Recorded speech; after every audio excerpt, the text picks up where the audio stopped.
प्रिय विद्यार्थियों, online class में आपका पुनः स्वागत है।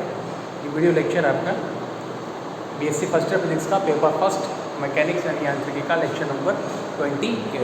चलिए वीडियो स्टार्ट करते हैं। और इस वीडियो में कौन सा टॉपिक हम पढ़ रहे थे? एक समान कोणीय वेग से घूर्णन करता हुआ या एक समान कोणीय वेग से घूर्णन करते हुए निर्देश तंत्र में रूपांतरण समय। ठीक है, चलिए इसको देखते हैं।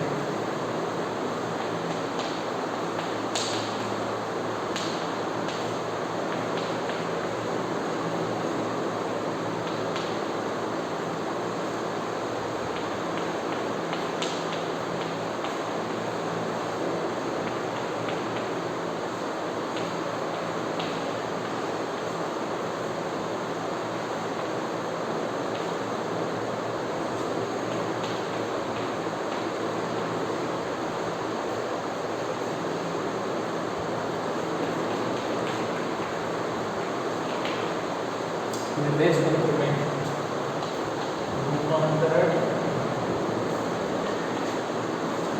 समीकरण।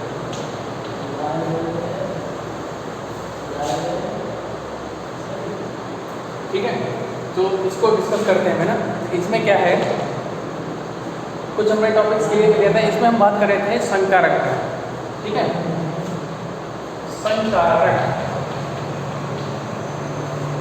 संकारक मैं आपको बता रहा था कि संकारक क्या होता है। ऑपरेटर, जिसको इंग्लिश में क्या बोलते हैं, ऑपरेटर। ठीक है,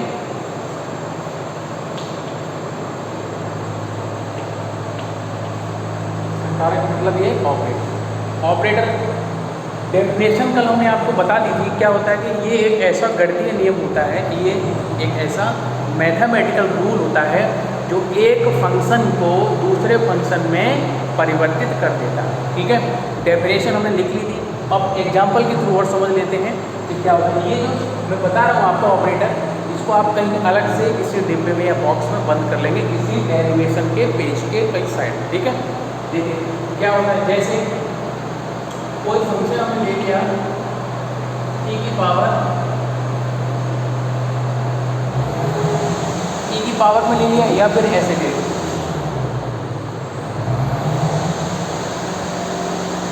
एक फंक्शन ले लिया हमने f, फंक्शन x स्क्वायर है, तो इसका आप क्या करेंगे, x के सापेक्ष अवकलन करेंगे। x के सापेक्ष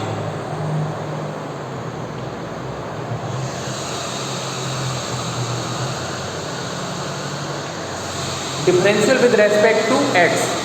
तो क्या होगा, किस प्रकार से लिखोगे आप, इस प्रकार से d/dx f बराबर क्या हो जाएगा, इसका डिफरेंशियल आप करेंगे तो क्या आ जाएगा, 2x आ गया। क्या आ गया, 2x। देखो तो यहाँ पर संकारक क्या चीज़ है, ये देखिए, ये तो फलन है, फंक्शन है ये, और ये जो वैल्यू है d/dt, ये d जो dx है, इसी को बोलते हैं हम संकारक ऑपरेटर। क्योंकि इसी के द्वारा ही तो ये जो फलन जहाँ x स्क्वायर में था, अब किस में आ गया है, x में आ गया है। और ये जब ये फलन है तो ये इस दो को क्या कहते हैं, इसका भी एक नाम होता है, इसको बोलते हैं आइगेन मान। क्या बोलते हैं इसको, आइगेन मान।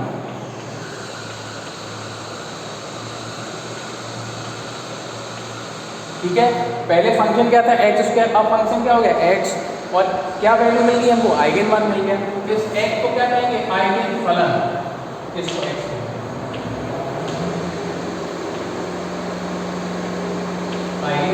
ठीक है, तो d/dx क्या हो गया आपका संकारक, यानी यही वो मैथमेटिकल रूल है जिसने इस फंक्शन को दूसरे फंक्शन में चेंज कर दिया। ये ठीक है, तो d/dx, हाँ d/dy हो सकता है, d/dz हो सकता है, d/dt हो सकता है, कुछ भी हो सकता है।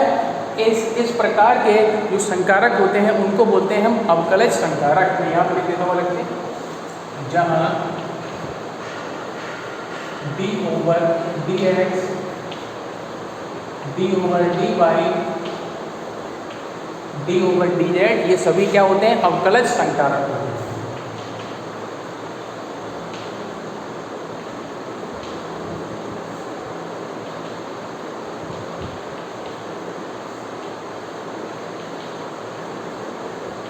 अवकलज संकारक होते हैं।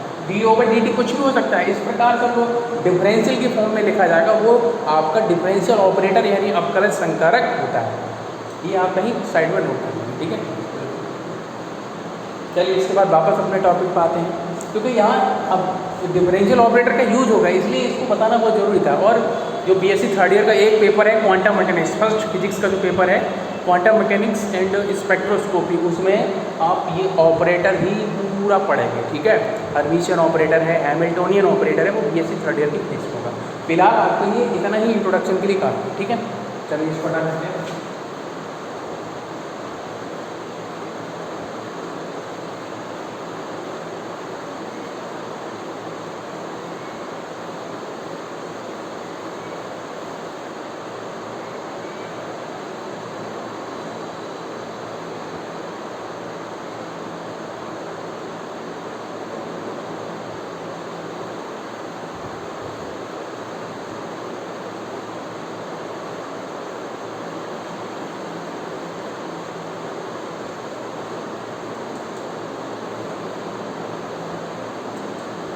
चलिए देखिए, अब आते हैं अपने वापस टॉपिक पर। तो यहाँ पर हमने कहाँ तक कर लिया था कि डिफरेंशियल कर लिया था। डिफरेंशियल के बाद हमने आर निर्देश तंत्र में कण का वेग भी ज्ञात कर लिया था, उसको उसकी वैल्यू भी पुट कर दी थी हमने ऊपर वाली इक्वेशन में। और लास्ट में आकर जो है हमको इक्वेशन जो लिखना था वो लिख दिया था। उसके बाद देखिए जरा आगे बढ़ते इसको। देखो अब वही संकारक वाली बात आई, ठीक है। यदि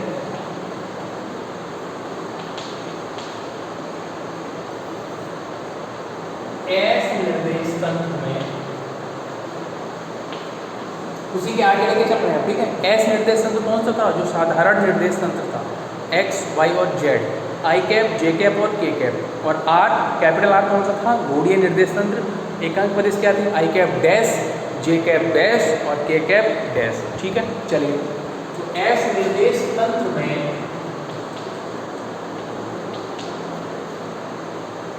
अवकलज संकारक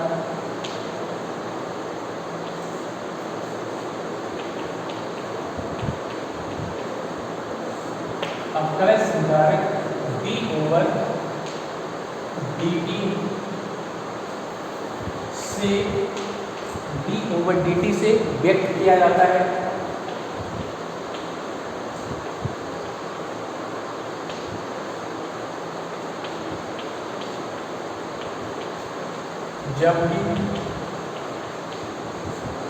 जबकि आर गोलीय निर्देश तंत्र में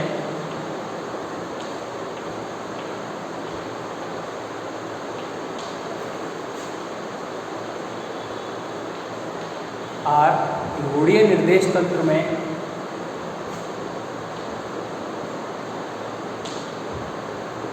अवकलज संकारक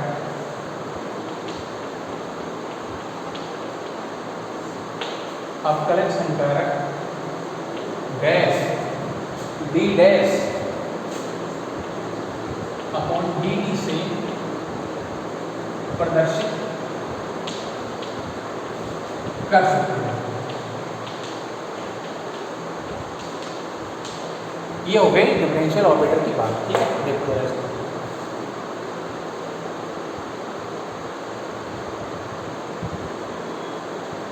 चलिए अब देखिए अब आर निर्देश तंत्र में कण का वेग क्या होगा, देखिए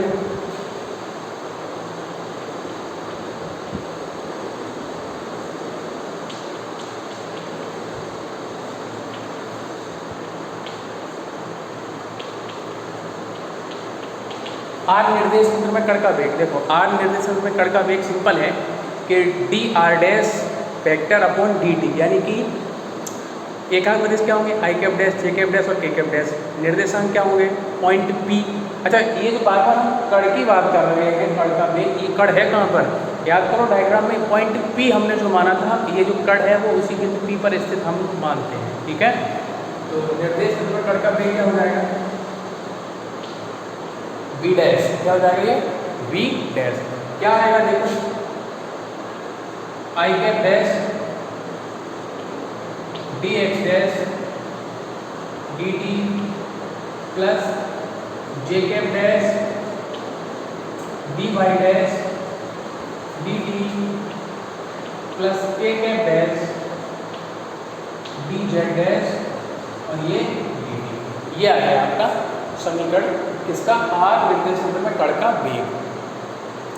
ठीक है, तो अब ये जो वैल्यू है, ये वैल्यू इस मान को हम कहाँ रखेंगे, समीकरण 3 में रखेंगे। इस वैल्यू को कहाँ रखेंगे, समीकरण 3। और समीकरण 3 को हम पता है डिफरेंशियल करने के बाद जो हमने 6 स्टेप आए थे, जिसमें हमने आपको बताया था कि आई कैप डैश और जे कैप डैश वाला जो है वो क्या है, इसमें अलग अलग है। ठीक है, उसको हम यहाँ पर देखते चलिए।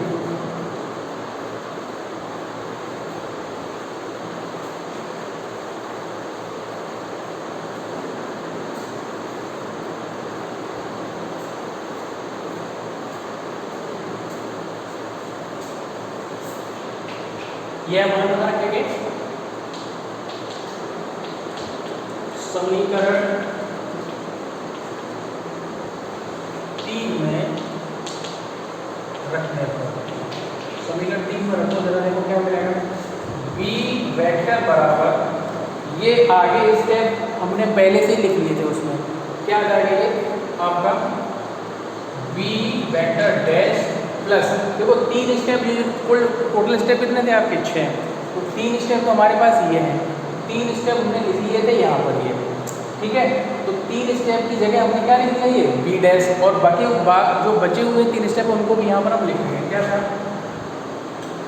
अब क्या होगा, देखो एक्स डैश क्या होगा, और डी आई cap dash over d t plus y dash d j dash over d t z dash d k cap dash over d t. इसको डालते हैं समीकरण नंबर 4।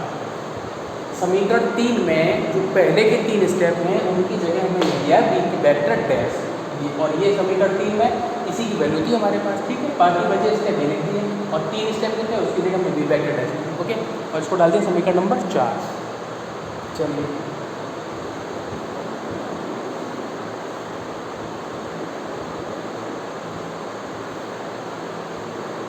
ठीक है, अब क्या करेंगे, इसमें एक हम फॉर्मूला यूज करते हैं। कौन सा फॉर्मूला होता है, कोणीय वेग और रेखीय वेग में संबंध, v बराबर r क्रॉस ओमेगा। ठीक है, इसको देखते हैं, इसको कंट्रोल करें।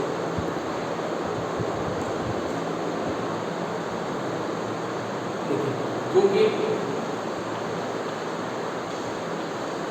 आई कैप डैश जे कैप डैश के कैप डैश, ये भी नियत कोणीय वेग ओमेगा से, नियत कोणीय वेग ओमेगा से क्या कर रहे हैं, घूर्णन गति कर रहे हैं।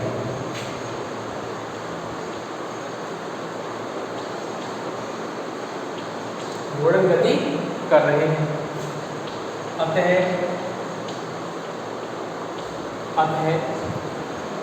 एक रिलेशन जो भी मैंने बताया आपको, रेखीय वेग और कोणीय वेग के रिलेशन से क्या निकलता है, v बराबर r क्रॉस ओमेगा, या तो r क्रॉस ओमेगा कर दीजिए, या फिर ओमेगा क्रॉस r भी कर सकते हैं, या फिर आप क्या कर सकते हैं, ओमेगा क्रॉस r। वैसे रिलेशन ये वाला ज़्यादा सही होता है, क्योंकि दिशाओं का चेंज ओमेगा क्रॉस r।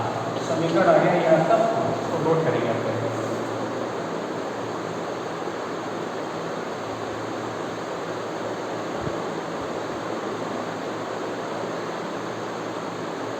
ठीक है, चलिए हटा देता हूँ।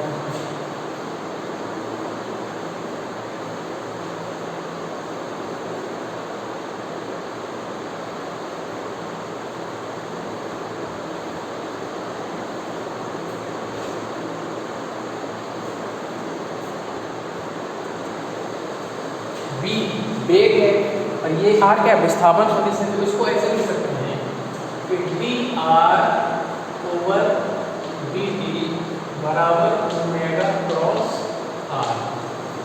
समीकरण नंबर 5 इसको डालो, इसको डालने की जरूरत नहीं, क्योंकि इससे हमने ये लिख लिया है, इसको लिख सकते हैं, देखो बी बराबर क्या होता है, विस्थापन परिवर्तन की दर, ये तो होती है ना।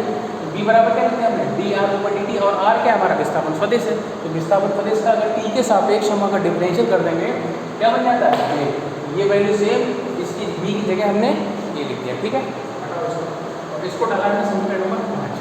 अब आपके दिमाग में क्वेश्चन ये आ रहा होगा कि ये कैपिटल आर है क्या। अभी तक तो हम केवल ऊपर वेक्टर नहीं लगा रहे थे, आर लिख रहे थे, और वो क्या था, घोड़ीय निर्देश तंत्र था। वो तो हमने घोड़ीय निर्देश तंत्र को कैपिटल आर से रिप्रेजेंट किया। यहाँ पर ये क्या है, कोई सदिश राशि है। तो यहाँ पर हमने जो कैपिटल आर वेक्टर माना है वो हमने एकांक परिमाण का एक स्थिति सदिश मान लिया है। ये आप लिख देंगे यहाँ पर क्या, जहाँ कैपिटल आर एकांक परिमाण का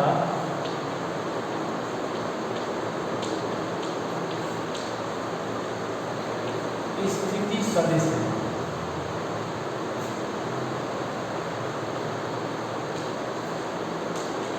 ठीक है, पोजीशन वेक्टर है एकांक, मैग्नीट्यूड क्या है एकांक। आर वेक्टर की वैल्यू क्या हो जाएगी, आई कैप डैश जे कैप डैश और ये ए कैप डैश, ये वैल्यू हो जाएगी। ये वैल्यू आप समीकरण 5 में रखेंगे। रखिए, चलिए यह मान समीकरण 5 में रखने पर देखिए इस वैल्यू को क्या आ जाएगा, D over d T I cap dash J cap dash और के कैप डैश, ये आर की वैल्यू रखती है, ये वाली बराबर ओमेगा क्रॉस आई कैप डैश जे कैप डैश और के कैप डैश, ये आ गया। इसको एक लाइन और सॉल्व कर लेंगे, इसको अलग अलग कर लीजिए, डी आई cap dash over d t d j cap dash over d t d k cap dash over d t. Separate कर लिया है हमने, अलग अलग करके लिया तीनों टाइप में, ठीक है। इसको भी अलग अलग कर लीजिए, ओमेगा क्रॉस आई cap dash plus omega vector cross j cap dash plus omega vector cross के कैप डैश, इसको डाल दें। इधर भी हमने मल्टीप्लाई कर लिया डी ओवर डी टी का, अलग अलग सेपरेट कर लिया है, और इधर भी हमने क्या कर लिया, सेपरेट कर लिया, ठीक है। सेपरेट करने के बाद समीकरण हमने डाल दिया इसको 6, नोट करो इसको।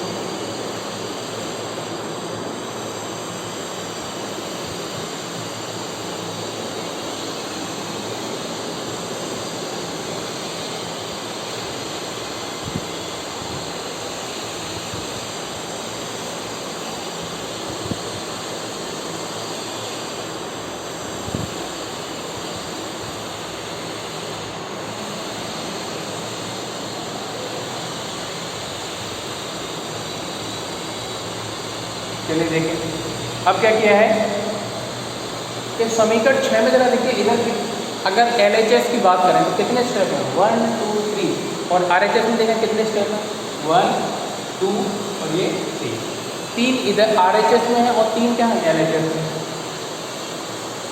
ये और इधर ये स्टेप।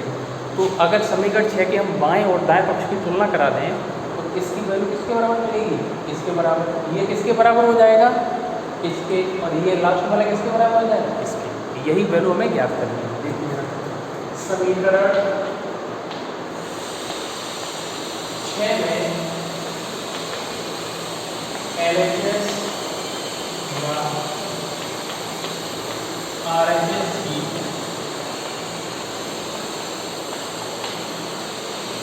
तुलना कराना है। LHS और RHS की क्या कराएंगे, तुलना कराओ, तुलना तो क्या आ जाएगा, डी आई कैप डैश डी टी, इसके बराबर क्या मिलेगा आपको, ओमेगा वेक्टर क्रॉस आई कैप डैश, ओमेगा ये आ गया। इसी प्रकार B J cap dash upon D T बराबर ओमेगा क्रॉस डी के डैश डी टी बराबर ओमेगा क्रॉस के कैप डैश। ये आपको मिल गया। अब आप इस समीकरण 6 को हटा दीजिए।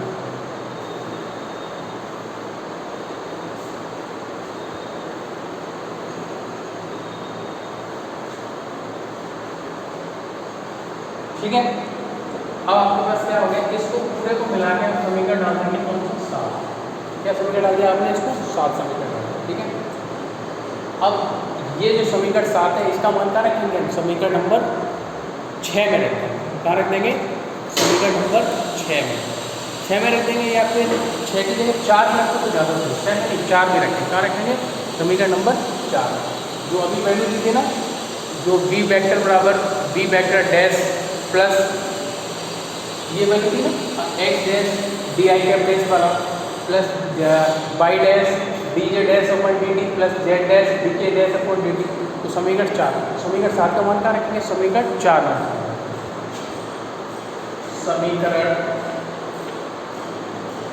7 का मान समीकरण 4 में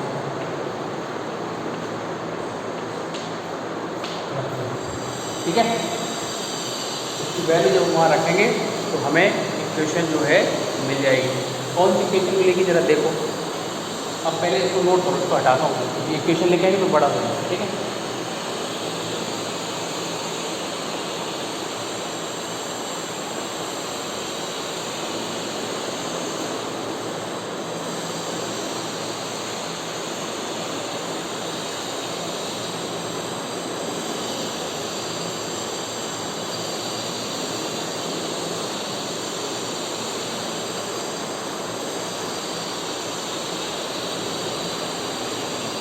देखो क्या इक्वेशन, बी वेक्टर बराबर b vector dash plus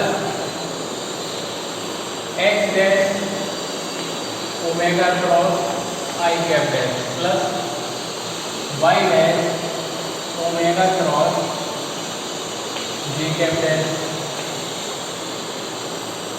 plus z dash omega cross के कैप डैश। समीकरण 7 का मान समीकरण 4 में रखोगे तो ये मिलेगा। ये तो आपके पास है पहले से। ये देखो यहाँ पर क्या था, D I cap dash upon D T था, उसकी जगह ये वैल्यू रख दी हमने। यहाँ पर क्या था, D j dash upon D T, उसकी जगह ये रख दिया। वहाँ था डी के डैश अपॉन डी टी, उसकी वैल्यू रख दी। अब इसको थोड़ा और सॉल्व कर लेते हैं। बी वेक्टर बराबर बी वेक्टर डैश, देखो इसको मल्टीप्लाई करो, इसको क्या होगा, देखो ओमेगा क्रॉस इसके साथ होगा इसका multiply plus omega cross j cap dash और वाई डैश ओमेगा क्रॉस के कैप डैश और जेड डैश। इसको अंदर मल्टीप्लाई कर दिया। ठीक है, अब क्या होगा, और थोड़ा सा देख लो एक बार, इसमें ओमेगा क्रॉस, इसमें ओमेगा क्रॉस और यहाँ भी ओमेगा क्रॉस कॉमन है तो इसको कॉमन करके लिखो, यानी इस प्रकार से इसको लिख देंगे।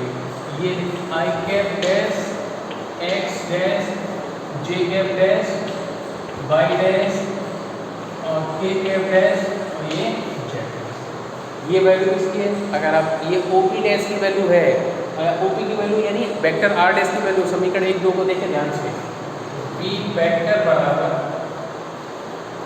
B dash plus vector R dash, क्योंकि पता है आपको कि वेक्टर आर डैश बराबर क्या है, तो ये आर डैश बराबर क्या है, आर वेक्टर। मूल बिंदु क्या है, समपाती है, इसलिए ये तो रिलेशन पहले लिख चुके हैं ना, आर वेक्टर डैश बराबर आर होता है। इसके जगह हम क्या लिखेंगे, B vector dash plus B omega cross R, ये लिख दिया। यहाँ से इसकी वैल्यू निकालो, इसको इधर भेजो, क्या आ जाएगा, माइनस ओमेगा क्रॉस आर। ये आपका घूर्णी निर्देश तंत्र में वेग रूपांतरण समीकरण कहलाता है। क्या कहलाता है? वेग रूपांतरण समीकरण किसमें? घूर्णी निर्देश, इसको नोट करेंगे, ठीक है। और इसके आगे नेक्स्ट टॉपिक होगा या इसमें कुछ शेष होगा, तो थोड़ा बहुत है इसमें, उसको हम नेक्स्ट वीडियो में आपको कराएंगे, ठीक है।